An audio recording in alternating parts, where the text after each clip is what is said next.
What's up, everyone? Jaxx Finn here, and today's Saturday, so you know what that means. Vanguard night recap. And last night was pretty special because last night was Vanguard Overdose set 11 Clash of Heroes set release. So I did go to the set release tournament, and I do every time a new set gets released for Vanguard since I've been playing. Last week we went to the pre-release and got some really decent stuff. But not yesterday, Thursday, I did buy a booster box and I opened up off camera at the card shop. So I'll be going to show you guys what's in the binder that I have that I pulled from the set. I did pull some really cool triple rares. I didn't pull anything too crazy, but it was fine. But before we get into that, I just want you guys to know that I did finish this past Wednesday and Thursday. I did do my 6 hours of in classroom instruction for driving school. And in the last 2 weeks of October, I will be doing my 8 hours of driving. So I will hopefully have my driver's license by like November, December, since I will be taking after I successfully complete my 2 4-hour actual driving courses. I will be taking my road test in November, either late November or early December. So we should have a license by the end of the year, if everything goes according to plan and I don't have to retake anything. So I'm super excited to get that on the way. I have been saving up money for both my license. I'm saving up money for both my license and a car. So hopefully we'll have that soon. I will also be starting commissions within like the next month or so. So I'll be giving more details on that whenever I figure out when it's right for me to make the video about that. If I don't make a video about it, I'll probably end up posting on my social media or like in the community tab. But it'll mostly be on my art YouTube channel called Galactic Art. If you want more information whenever I post that video. But yeah, you're here for card games, so yeah, here we are for card games. I did play a new deck. And last night's tournament that I haven't played before. It's something new from the set. But I'll get to that because it's in this hero deck box for the time being until I switch over heroes into here. But I did kind of want to show you guys some of the cards I got from set 11. I did slim down my binder a lot since I did take out all the common cards out of here. So kind of guys over here. This is basically everything I got from set 11 mostly on these 2 pages. Oh, not everything, but like some of the stuff. Like I got the new Mythiac grade 3. Which is super cool. I played against it yesterday. It was really annoying to play against. Both because I didn't know what I was doing against it, so it was like really hard for me to play. Try to figure out how to beat it and crack it. I did pull the new Tamiera card, which is super cool. I thought this was Eva at first, but it looks like Eva. But it's just like a card that's more glitter. This is kind of some of the stuff I pulled. I did pull a lot, like almost all the triple rares. Got Fegria. You know, some really cool stuff. And then I did also, I'm not sure if I showed this last week or not, but I do have almost the entire ride line for Greedon from last set. Super cool. But yeah, I had a lot of fun with this set. Some more cards I pulled from the set. Well, not everything, like obviously, but you know. But I had a lot of fun opening up the set. I did open up my box off camera. I probably will be buying another box sometime soon, maybe. Depending on how everything goes, but it depends. There's nothing really in the set that I'm too looking for. Not really looking for. So I'm gonna probably buy everything else that I need, which isn't really much since I have everything since I was able to get it from everybody else around me. So I don't think I would probably end up buying another box unless I just want to upgrade the deck that I'm building from the set. And in case you're wondering what deck I am building from the set, it should be pretty obvious if you know me and the deck that I play. I am building Silhouette. Punch the camera down a little bit so you guys can see. Not the camera, but like my phone. There we go. Comment that so you can see the binder. But I am building Silhouette. I basically pulled from Prerelease almost the entire right line. I had the grade 1 and grade 2. Picked up the grade 0s and all the grade 4s, 3s from other people at the card shop, so they were able to get the entire right line. Last week on pre-release, and then yesterday not yesterday, Thursday, I picked up 2 more copies since I needed 2 more. So I had the entire right line by last night or yesterday.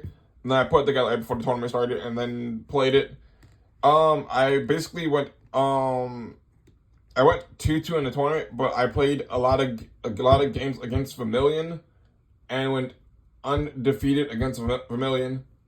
Like, I completely even though my arms were getting bound, I was still able to keep coming back and just absolutely just wrecking the Vermilion player we had at our catch up. Anyways, went undefeated, won both first. I went second every single time, so I kept losing die roll against Vermilion, and I was still able to basically beat him out since I can just keep calling the iron back from drop. And with the with their set order, allow me to keep checking top 7 of each one of them. I can keep dumping to the drop or put them out the hand and put in the order into soul, so I never run out of soul, which is super awesome.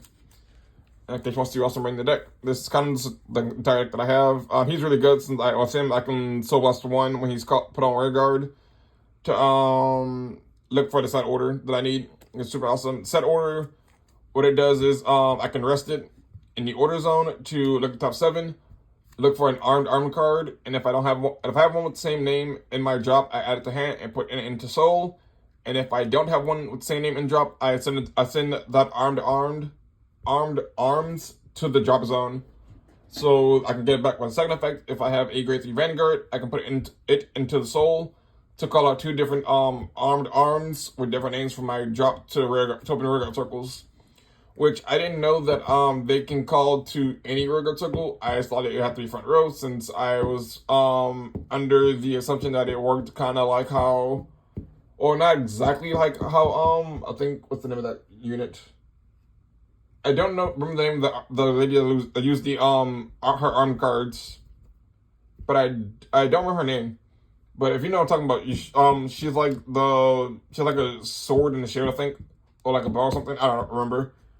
But I thought it works kind of like that, where like they had to be on front row in order to equip and unequip. So I didn't know that. So I found that out yesterday, and that was pretty cool to find out that I can call them back to my back rows, rearguard circle, and kind of just even though like it's kind of like a little bit messy if I call them back to back row, but it still works out the same way though. If I need to like get him to, if I can't call over like against Mythiarch, I think I passed that name of the deck that I'll come on the set. The one of the units makes so that I can't stand one of my units. So if one of my arms get locked in the front, rusted in the front row where I couldn't restand it, it was just nice to know that I can call 2 more to one to front row and 1 somewhere else, and then so you'll be able to equip it, and then unequip that one I didn't attack with to attack with it if I need to, or if I can just call someone over it if I need to, like, call another armed over it. Just super helpful. The arms are super good because the left arm, there's left arm, and there is right arm, if I can find it. And what they do is left arm, when it attacks a grade 3 or greater Vanguard, you can wait. If it attacks a grade 3 Vanguard, and if I have a Vanguard with Silhouette's card name, I can combat 1 to draw a card, and that's both on rearguard circle or Vanguard circle, which is super cool. And what right arm does is if it attacks the Vanguard, if I have a grade 3 or greater Vanguard with Silhouette's card name, I can combat 1, choose one of my opponent's. My opponent chooses a grade 3, a grade 2 or greater rearguard and retire it, and I get and it gets power plus 5k into end of that battle, which is super cool. So just really all around, just really nice to have both of them. And since Silhouette also gets, I think he gets their abilities as well.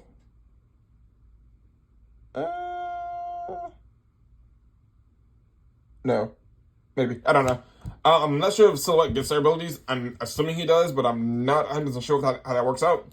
So, like I said, I'm just doing more tests with the deck to see what happens. I was used to go incorrectly all day yesterday, since I thought it was a grade 2 or lower.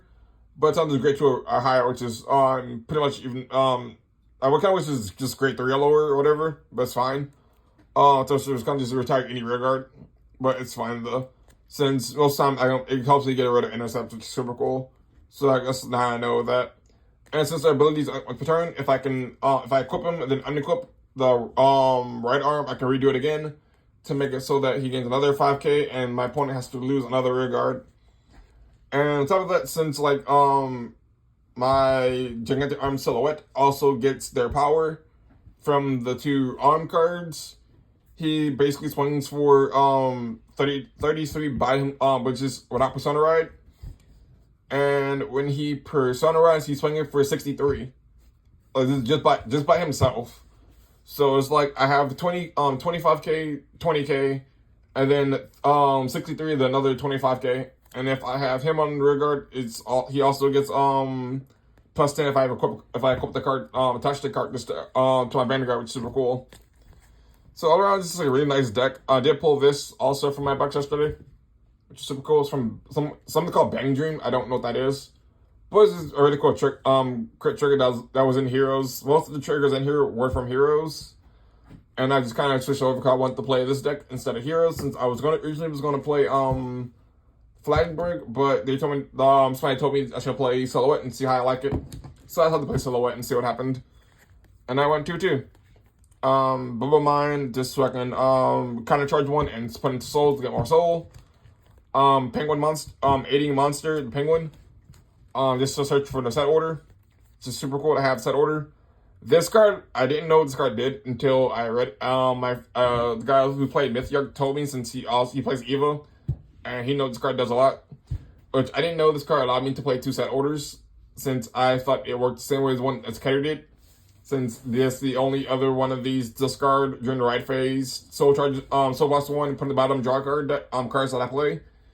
The only one I play is one for Keter, which is Inspire Kitty Angel. So I never actually read his effect until like yesterday, and now I need 3 more copies of him. I only have the 1, and I do need more copies, but he's like $20 a piece, which is kind of tragic for me, especially since I already need to buy inlet posters for Flagberg.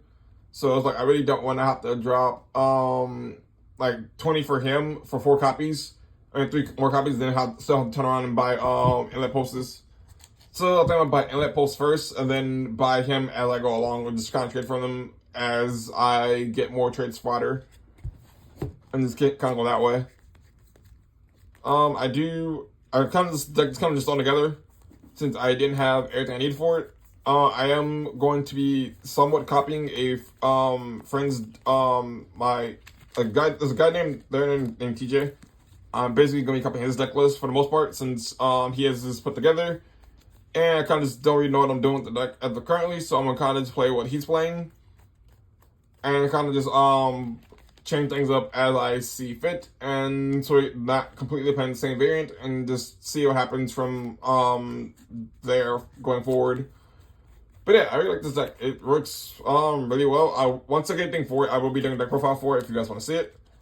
I played my round 1 was against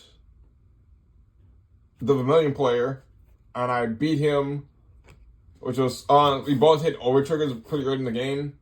So like I think I swung like my grade 2 over triggered, he defensive over triggered, which got me both over triggers out the way, which is super cool for me. Since seeing my opponent's over trigger early helps me a lot, since I don't have to worry about when they're going to hit it or if they're going to survive my 6 whenever I attack for their 6 damage, which is always super helpful for me. So I won that game. It was just at that point I just kind of beat him just all before in the practice games that we played. So I pretty much knew I was playing against Vermilion, and it was just easy for me to kind of beat Vermilion, since I kind of already knew what it did. And it was going to just keep biting my arms, so I was able to just underguard when he attacked with like when he attacked with his rear guards, I would underguard the rear guards with the arm cards, so that Vermilion wouldn't wouldn't bind the arms that I needed. And it came down to if I remember correctly, I got down to my last set of arms. I had 1 in my hand, and I had 1 more in deck. And I had one of the order still in my order zone, and I had all of my other arms being bound. So I activated the effect of the set order. I found the arm, sent it to the drop, then use the second skill to put into soul to call out the arm I had and drop, and call out the arm that I had in hand, and was able to clean up game that way, which was super helpful because I was like so stressed out that I was going to win that game. Since I was down to my last set of arms, but I Persona rolled that turn as well, so I kind of made things even more helpful for me. Since that game was pretty, I wasn't comfortable. I wasn't sure if I won that game or not. Game 2 was against Mythiarch, I think. I don't know how to pronounce the thing's name. But I played against that, and that deck was annoying. I thought I had the upper hand in the very beginning, but by just having the whole pressure thing, since I did go, I think I went first. Yeah, I went first because I lost every die roll, and then I won that one randomly. But like during all the practice game stuff, I lost every die roll against Vermilion, but I won my die rolls against that, which was super fun. So I went first. I believe I went first. And I thought I had the upper hand by pressuring him a lot, but then on his grade 3 turn is when kind of the shenanigans kicked in. And he kind of started locking like my arms down to where they couldn't restand. So that's when I figured out that I didn't have to call them to front row rear guards. And he was kind of like helping me along the way since he also plays, since he also built silhouettes. So it's kind of like helping me out during the way since I wasn't really sure what I was doing most of the time. So it's kind of also like helping me out, reminding me of things that I could do with the deck, and kind of showing me things that I could do, even though I still lost. It was like a learning experience for me mostly. So that was really fun. I got him down to 5 damage, and it was like a really close game, but I just ran out of shield, to be honest with you.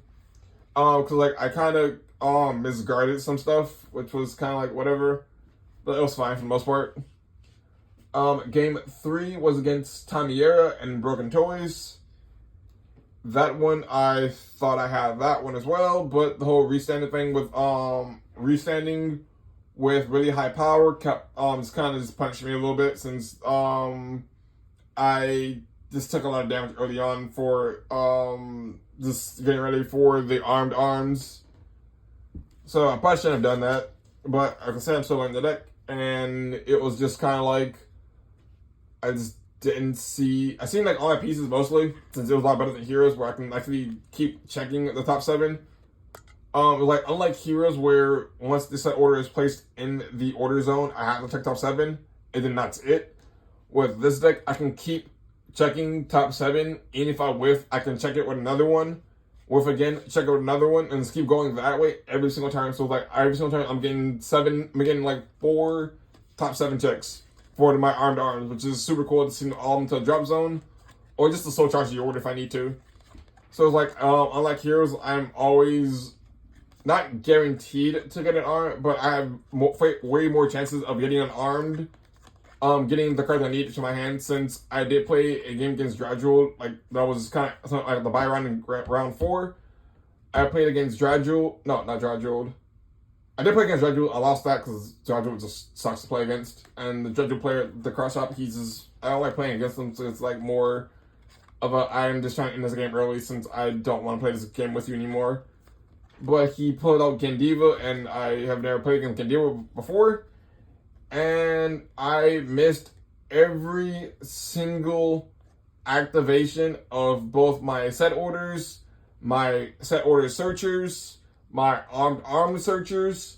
Missed every single hit, except for the very first one I got. I hit that one my grade 1 turn. I hit that one. Every other one I've missed because I ended up damage checking 2 of my arms. So I had I damage checked 2 of the left arms. One was one right was already in drop, and one of them was in hand. So I had literally 4 targets in deck, and I missed every single one the entire game, and I lost because I was like, yeah, Scoop, I can't continue this game. There's no way that I win this because I am not hitting any of my arms. I have nothing to guard with. I have nothing to play. I surrender. So I scooped that game because I was like, that was just tragic. But anyways, round 3. Yeah, Tamiera. That one was Tamiera was kind of a really hard matchup for me personally, since big numbers are something that I usually struggle with. Guardian and Vanguard, since I normally just take them. But since with that deck is constant big number, it was like having to step out of my comfort zone and having to kind of hope to hit triggers, which wasn't really happening. And it was against Corey, so I knew that I was going to be a longer game. So it was kind of like already a mental stress on me, since I knew that with using a temp, it's always a longer game, which it was. And I am so upset by the way I lost. Like, I am honestly upset. Because I had 3 cards in deck when I went to attack with Vanguard. I swung with Vanguard. He he took one of my armor attacks. Swung with Vanguard. He went perfect guard. I went trigger checks. I went it was a PG, and then I hit a freaking draw trigger and drew the last card of my deck and decked out and lost because of that. And I was so upset. Because of course, like the last 2 cards of my deck were 2 PGs and a 2 PGs and a draw trigger, and I hit the draw trigger and drew the last card of my deck, and I was so upset because like why the draw trigger of all things? So that was like just tragic that I hit the draw trigger and decked myself out when I could have just cause originally I wasn't gonna attack with Vanguard. But I figured that it was he was at 5, and he had like 3 cards left in hand, so it's like I have to kind of go for it, see what happens. So he perfect guarded it, and then I was like, cool, if I can get one more attack off, I can probably hit it, and if he doesn't hit the trigger, I win the game. But of course, I hit the draw trigger against Corey, since I've always attacked out against Corey, and that's just what happens sometimes with Vanguard. It's just tragic, but this is what happens. Round 4, I did get a bye and played against Dredgewald. I don't like playing against Dredgewald, like I said, because the Dredgewald player mostly at my card shop is somebody that I don't like playing against personally, since he's like really sweaty and like it's kind of like a person like really like over the top competitive, and I'm not, as you know, I'm not really that person. I'm more of a casual, I'm just here to have fun person, and I don't really like playing against people that are like overly competitive. Because it just feels like, why are you trying so hard? Like, I'm just here to have fun. But, I don't know. It's just, playing against them is like, sometimes it's really mentally draining. And it's just annoying. I just do not enjoy it. But I put up with it just because I want to play more Vanguard. But it's like, if I don't have to, I really wouldn't. And then he plays us over to Gandiva. And that was just no fun either, because I was like, I don't know what Gandiva does, and him retiring my stuff is like, it doesn't matter if I hit my stuff. And that was just kind of like, when I was playing like Gandiva and I was anything, I was like, yeah, I'm done with this. I'm done playing with you, because I can't do this anymore with you. So I stopped playing with him and went to do other things, like just look at trade binding stuff, looking for stuff for friends that I needed. I did pick up, I did get some more cards of Bruce I needed. I still need a graded 4, I either want to build a graded 4 Bruce, or want to build, Viamon's Bruce. I don't know if I want to build yet. I'm leaning more towards, Viamont, since I do prefer the anime, and I do like having anime stuff, personally. So I might go that route. And just build Viamon's Bruce and just keep up with Donji's deck from the Cardfight Vanguard anime, because that's just personally what I like. But who knows? But that's all I got for now. Let me know what you think of the deck, or what do you pick up if you have picked up anything from set 11 Clash of Heroes. And if you haven't, let me know what is your favorite thing about Vanguard, because I would like to know. Also today, hopefully, I will be going to a friend's party, since his birthday is Sunday and I work on Sunday, so we're doing it today. And we will be playing both V-Series and Overdress, since I am trying to get, so far out of my 4 friends, 2 of them can play Overdress other than me. One of them is learning today, and I don't know if the 4th one's also going to be learning Overdress as well. but hopefully he will, and we will be playing Overjust today along with V-Series. So I will be recording those games for you guys. Be warned, the audio might not be the best because they do have birds, so I can't really control that since it's not my house. So I will have that. And if you guys really want to see other games that I recorded, I do have 2 games I recorded of my old back when we used to play V-Series like every Saturday. I do have 2 of those videos. Might upload, but their audio is like really tragic. Like it was not the best audio, but it's still like pretty decent. You just hear birds chirping every so often, and I think in one of the games, or maybe both, my phone had died, so the ending of the matches are cut off. But I believe I lost both of them. Or I lost one of them, I know for sure. I don't remember which one I lost them, but I'll probably end up having to figure it out, and you guys know which one I won, and which one I lost by memory, if I remember correctly. But yeah, that's all I got. So remember to like, subscribe, and click the notification bell. And until next time, this is Jaxx Finn signing off.